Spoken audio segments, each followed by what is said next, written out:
Good morning students. Class 11th और 12th को जो है हम सिंटैक्स पढ़ा रहे थे। सिंटैक्स में हमें पढ़ाना था जो है सिंटैक्स ऑफ आर्टिकल्स।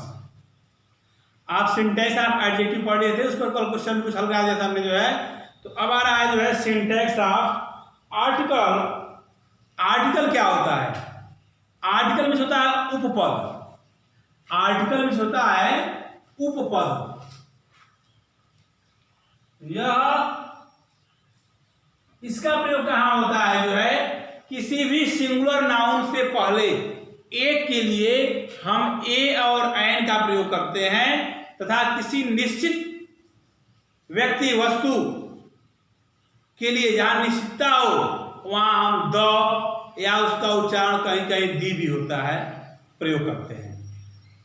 तो मेन चीज में है ए एंड द का प्रयोग। ए एंड और द का प्रयोग। देखिए द का उच्चारण कहीं द होता है और कहीं कहीं दी होता है। द का उच्चारण कहीं कहीं द होता है और कहीं कहीं दी होता है। अभी आगे बताएंगे आपको जो है, ठीक है। तो आर्टिकल जो है उपपद जो है ये दो प्रकार के होते हैं। आर्टिकल दो प्रकार के होते हैं, डेफिनिट आर्टिकल और इनडेफिनिट आर्टिकल,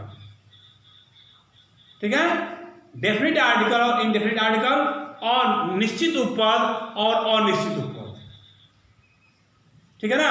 तो दो प्रकार के हैं, डेफिनिट आर्टिकल और इनडेफिनिट आर्टिकल, ठीक है। तो कौन जो है इनडेफिनिट आर्टिकल है और कौन जो है डेफिनिट आर्टिकल है?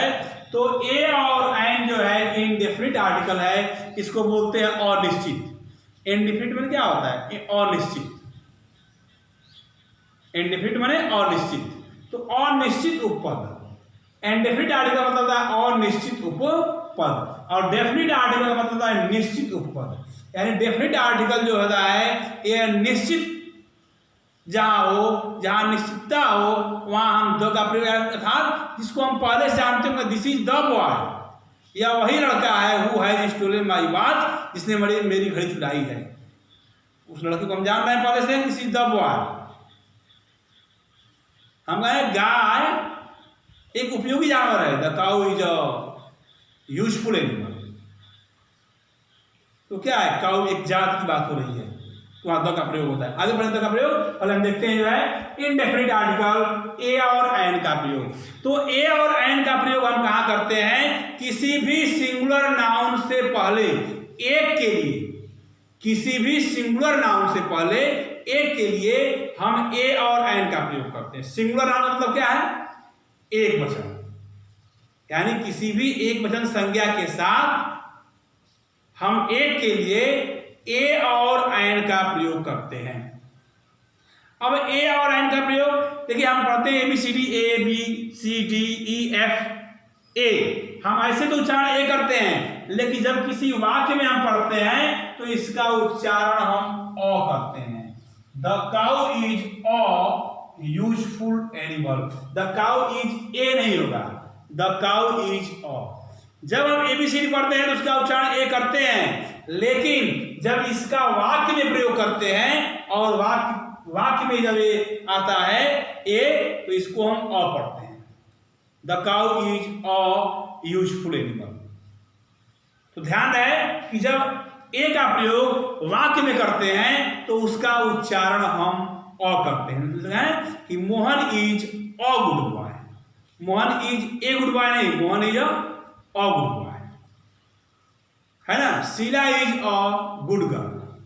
शीला एक अच्छी लड़की है, Mohan is a good boy, Mohan एक अच्छा लड़का है, ठीक है। तो ए और एन का प्रयोग, use of a and an का प्रयोग हम कहां करते हैं इसका ध्यान दीजिए। जो है ए और एन का प्रयोग एक के लिए हम ए और एन का प्रयोग करते हैं। छोटी क्लासों में, जो छोटे क्लास हैं उनमें आप पढ़ते आए हैं कि कॉन्सोनेंट्स के साथ हम ए का प्रयोग करते हैं और वावेल्स के साथ, स्वर के साथ हम एन का प्रयोग करते हैं, ठीक है। ए ई आई ओ यू 5 स्वर हैं, वावेल्स 5 हैं, ठीक है। तो ए ई आई ओ यू के साथ हम जो है एन का प्रयोग करेंगे। और कॉन्सोनेंट का किससे प्रयोग करते हैं?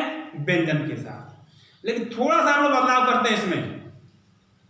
बच्चे छोटे होते हैं, बताया जाता है भाई कि 5 वावेल्स हैं, इन 5 के साथ हम एक के लिए एंड का प्रयोग करेंगे। जैसे हम कहें दिस इज एन अम्ब्रेला, यह एक छाता है ना। दिस इज अ बुक, यह एक किताब है। छोटे बच्चे बताया जाता है। लेकिन अब इसका प्रयोग कैसे करेंगे हम जो है, तो मेन चीज इसकी परिभाषा क्या है कि ए का प्रयोग जो है किसी भी कॉन्सोनेंट्स ध्वनि के साथ जो है हम ए का प्रयोग करते हैं। जो एक के लिए अगर जो कॉन्सोनेंट्स ध्वनि उसकी है, उसकी ध्वनि, उसका उच्चारण जो है यदि व्यंजन की तरह है तो हम ए का प्रयोग करते हैं। और किसी भी शब्द का उच्चारण यदि स्वर ध्वनि की तरह है तो उसके साथ हम एन का प्रयोग करते हैं। जैसे आप अ आई पढ़े हैं, है ना, अ आ इ उ उ, है ना, पढ़े हैं ना, ए ऐ ओ औ अंग अ, ये क्या है? स्वर है। ये क्या है? स्वर है। तो यदि ये स्वर आते हैं अ आ इ उ उ, ए ऐ ओ औ अंग अ, ये स्वर हैं, ये हिंदी के स्वर हैं। यदि ये स्वर उच्चारण में ये स्वर आते हैं तो इसके साथ एन लगता है, और यदि उच्चारण में व्यंजन आते हैं तो उसका क्या लगता है? ए लगता है। तो हमको अब ये आते जो नहीं है कि ए ई आई ओ यू यदि शब्द में आता है तो हम उससे एन लगा देंगे, नहीं। बहुत से ऐसे शब्द अभी बताएंगे हम कि उसका जो है उस शब्द का पहला अक्षर वावेल से शुरू है लेकिन वहां पे भी ए लग रहा है। तो सीधा सीधा कि जब किसी शब्द का उच्चारण जो है, जो एक के लिए नाम का उच्चारण जो है व्यंजन ध्वनि से हो, कॉन्सोनेंट्स ध्वनि से हो, हमने कहा ध्वनि माने आवाज, हमारी जो उच्चारण हो वो कॉन्सोनेंट्स की तरह हो, तब हम ए का प्रयोग करते हैं। और जब उच्चारण हमारा वावेल ध्वनि की तरह हो, स्वर ध्वनि की तरह हो, तो वहां हम एन का प्रयोग करते हैं। जैसे क्या कर रहा है कि आर्टिकल्स 2 प्रकार के होते हैं, इंडेफिनिट आर्टिकल, डेफिनिट आर्टिकल। मैं बता दिया आपको, ए और एन इंडेफिनिट आर्टिकल, और द क्या है? Definite article. ठीक है। कह रहा है दिस इज अ मैंगो, यह एक आम है। दिस इज अ मैंगो, ये देखिए यहाँ पे मैंगो, म क्या है? व्यंजन है। दिस इज अ मैंगो, तो यहाँ पे अ आया। आई हैव एन अम्ब्रेला, देखिए यू स्वर है लेकिन इसके साथ जब उच्चारण हो रहा है तो अम्ब्रेला आ रहा है, ओ आ रहा है। तो अ भी हिंदी में स्वर है, हिंदी में अ स्वर है। हमने कहा हिंदी का जो स्वर है, अगर हिंदी का उच्चारण स्वर की तरह उच्चारण हो रहा है तो हम एन लगाएंगे। तो an umbrella, an umbrella, this is I have an umbrella, मेरे पास एक छाता है। हमने कहा the cow is a useful animal, गाय एक उपयोगी जानवर है। अब देखिए यहाँ पे तो यू है और हमने ए लगा दिया, यहाँ पे यू स्वर है लेकिन हमने ए लगा दिया। तो हमने क्या कहा कि जब कॉन्सोनेंट्स की तरह ध्वनि हो तो उसके साथ हम क्या लगाएंगे? ए लगाएंगे, भले उसका पहला अक्षर वावेल है या पहला अक्षर यू है लेकिन इसका जो उच्चारण हो रहा है तो यूजफुल ऐसे हो जाएगा, यूजफुल। अब देखिए यूजफुल में यह आ रहा है, और यह क्या है? हिंदी में व्यंजन है। यह क्या है? व्यंजन है, कॉन्सोनेंट्स है, इसलिए यहाँ पे ए लगा है। अगर एन लगेगा तो गलती हो जाएगी। और ये सब चीज परीक्षा में पूछा जाता है, कई बार पूछा गया है। ठीक है ना। तो यदि जो है कोई शब्द है, कोई नाउन है, एक के लिए प्रयोग हुआ है और उस शब्द का उच्चारण जो है व्यंजन ध्वनि की तरह है तो हम ए का प्रयोग करेंगे, भले ही उसका पहला अक्षर वावेल हो। और उसका उच्चारण यदि जो है स्वर ध्वनि की तरह है तब हम एन का प्रयोग करेंगे, भले ही जो है उसका पहला अक्षर कॉन्सोनेंट्स क्यों ना हो। अब देख लीजिए, the cow is a useful animal करा है जो है कि किसी भी सिंगुलर नाउन से पहले एक के लिए ए और एन का प्रयोग करते हैं, किसी भी कॉन्सोनेंट्स ध्वनि के साथ ए का प्रयोग करते हैं, कॉन्सोनेंट्स ध्वनि के साथ ए का प्रयोग करते हैं। ठीक है। जैसे अ मैन इज हियर, एक आदमी यहाँ है, अ मैन। अब देखो अ मैन, मैन, मैन में यम क्या है? कॉन्सोनेंट्स है, उच्चारण भी मैन है। एक आदमी यहाँ है, या ऐसे तक कोई आदमी यहाँ है, तभी होगा अ मैन इज हियर, क्योंकि इस आदमी को हम जानते नहीं हैं, कोई आदमी है, अ मैन इज हियर। अगर किसी को हम पहले से जानते हैं तब वहां द का प्रयोग हुआ, निश्चितता उसमें है। तो अ मैन इज हियर, एक आदमी यहाँ है। A lion is running after a fox, एक शेर जो है, अरे एक शेर एक लोमड़ी के पीछे दौड़ रहा है, एक शेर एक लोमड़ी के पीछे दौड़ रहा है। A lion is running after a fox, fox से पहले भी अ लगा है, लायन से पहले भी अ लगा है, इसका उच्चारण व्यंजन की तरह है। तो एक के लिए लग गया जो है he bought an ink pot, उसने एक इंक पॉट में दावा खरीदा। एन इंक पॉट, देखिए इंक पॉट आई स्वर है और इसका उच्चारण भी इंक पॉट ई क्या है, स्वर है, तो इसलिए एन लग गया। ठीक है, तो ध्यान दीजिए कि ए और एन का प्रयोग हम कहाँ करते हैं, किसी भी यदि व्यंजन ध्वनि से उच्चारण होता है, व्यंजन ध्वनि निकलता है, तो उसके साथ हम ए का प्रयोग करते हैं। जैसे a book, this is a book, I have a pen, मेरे पास एक कलम है। ठीक है, अगर कोई शब्द जो है व्यंजन का है और उसका उच्चारण भी व्यंजन की तरह है, तो हम ए का प्रयोग करेंगे। अगर कोई शब्द का पहला अक्षर क्या हो, वावेल हो, और उसका उच्चारण लेकिन व्यंजन की तरह हो, तब वहां हम ए का प्रयोग करेंगे। वावेल है, उच्चारण व्यंजन की तरह है, क्या प्रयोग करेंगे, ए का प्रयोग करेंगे। जैसे मैंने कहा यूजफुल, अयूजफुल, यह यू तो है लेकिन इसका उच्चारण व्यंजन की तरह है, इसीलिए हमने सबसे साफ शब्दों में कह दिया कि यदि किसी की ध्वनि व्यंजन की तरह है तो ये ए का प्रयोग करेंगे, स्वर की तरह है तो एन का प्रयोग करेंगे। ठीक है, तो यू है तब भी यहाँ यह व्यंजन की तरह यश शुरू है तो अयूजफुल। यहां देख लीजिए यूजफुल यह से है, यूजफुल, यह यू है उच्चारण, यू पहला अक्षर है लेकिन इसका उच्चारण क्या है, यूजफुल यह से है, इसलिए अयूजफुल होगा। यूनियन, यूनिवर्सिटी, यूनिवर्सिटी, यूनिवर्सिटी में विश्वविद्यालय, तो ऐसे दिखाएगा, है ना। अब बताइए जो है ये यश शुरू है और यह यू है, तो उच्चारण यश इसको माना जाएगा, अ यूनिवर्सिटी, है ना। यूनियन, जैसे यूनियन है ना, यूनियन में क्या संगठन, तो यूनियन यू से शुरू है लेकिन उसका उच्चारण यश हो रहा है, अ यूनियन। अयूनिक, यूनिक में अद्वितीय।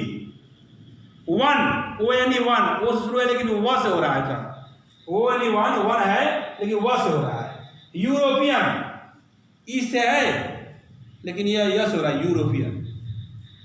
तो ये शब्द हैं useful, union, university, uniform, unique, one, European. ठीक है, इसके साथ हम जो है ए का प्रयोग करते हैं, इसका अक्षर भले ही स्वर है क्योंकि इसका उच्चारण जो है व्यंजन की तरह है। ठीक इसी तरह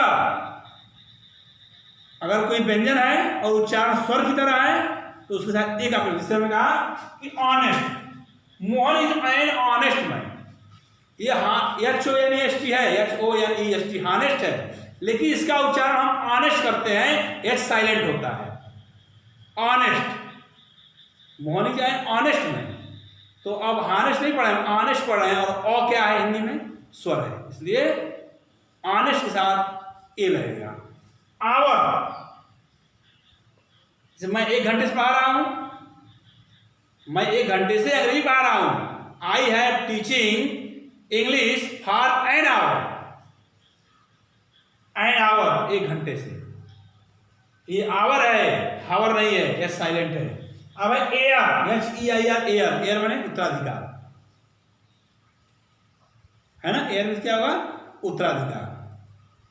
तो ये शब्द हैं, ऑनेस्ट है, आवर है, एयर है, इसके साथ जो है हम एन का प्रयोग करते हैं। यह व्यंजन है, यह व्यंजन है लेकिन उच्चारण स्वर की तरह, तो एन का प्रयोग करते हैं। इस तरह ए और एन का प्रयोग हम कहाँ करते हैं, ये चीजें पूछी जाती हैं, ये सारी चीजें बोर्ड की परीक्षा में या होम एग्जाम में ये आपने पूछी जाती है, इंपॉर्टेंट चीजें हैं। आपको दे देगा जो है the cow is an useful animal. आप सोचेंगे भाई यू लगा है एन लगा है, गलत तो है ही नहीं है जो है। तो स्वर ऐसे नहीं, हमने कहा कि जब किसी का उच्चारण स्वर की तरह है, कि कोई ध्वनि जो है स्वर की तरह निकलता है, तब वहां हम जो है एन का प्रयोग करते हैं। और जब ध्वनि जो है व्यंजन की तरह निकलता हो तो हम ए का प्रयोग करते हैं। ठीक है ना। तो ये रहा जो है ए और एन का प्रयोग। ठीक है, ये रहा ए और एन का प्रयोग। इसके बजाय जो है डेफिनिट आर्टिकल द का प्रयोग। ठीक है, इसको कल देखेंगे, थोड़ा सा देख लेते हैं। द और दी का प्रयोग थोड़ा समझ लीजिए कि द का प्रयोग कहाँ द बोलते हैं और कहाँ हम दी बोलते हैं।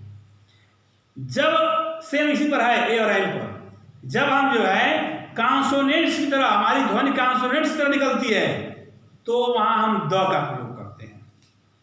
जब ध्वनि हमारी किसी शब्द की उच्चारण जो है कॉन्सोनेंट्स की तरह व्यंजन की तरह निकलता है, तब उच्चारण हम द करते हैं।